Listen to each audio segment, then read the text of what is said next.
Cardiac arrest और heart attack में क्या फ़र्क है?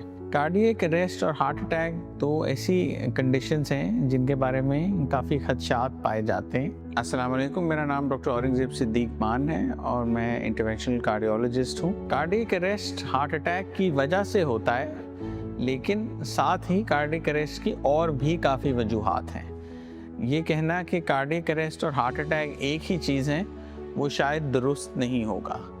कार्डियक अरेस्ट हार्ट अटैक के मरीज़ों में हो जाता है और उसका मतलब ये होता है कि मरीज़ को एक काफ़ी बड़ा हार्ट अटैक हो जिसकी वजह से कि हरकत कल्ब या दिल की धड़कन बंद हो जाए, उसको हम कार्डियक अरेस्ट कहते हैं।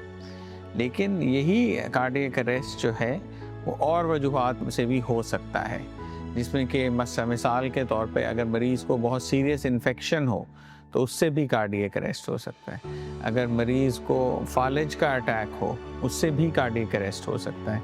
अगर मरीज़ कोई जहरीली चीज़ खा ले तो उससे भी कार्डियक अरेस्ट हो सकता है। बल्कि मैं ये भी कहूँगा कि अगर मरीज़ को कोई बड़ा ही शदीद सदमा पहुँचे तो उससे भी कार्डियक अरेस्ट होने का चांस होता है। और इन सब सूरतों में हार्ट अटैक नहीं होता, सिर्फ कार्डियक अरेस्ट होता है, जो इसका मतलब ये है कि दिल की नालियाँ या दिल का फंक्शन बिल्कुल ठीक होता है, लेकिन दिल एकदम बंद हो जाता है, जिसको कि हम कार्डियक अरेस्ट कहते हैं। इसलिए मैं सिर्फ ये समझाना चाहूँगा कि कार्डियक अरेस्ट और हार्ट अटैक दोनों एक ही चीज़ नहीं है। हार्ट अटैक की वजह से कार्डियक अरेस्ट हो सकता है, लेकिन कार्डियक अरेस्ट की और भी काफ़ी वजूहात हैं।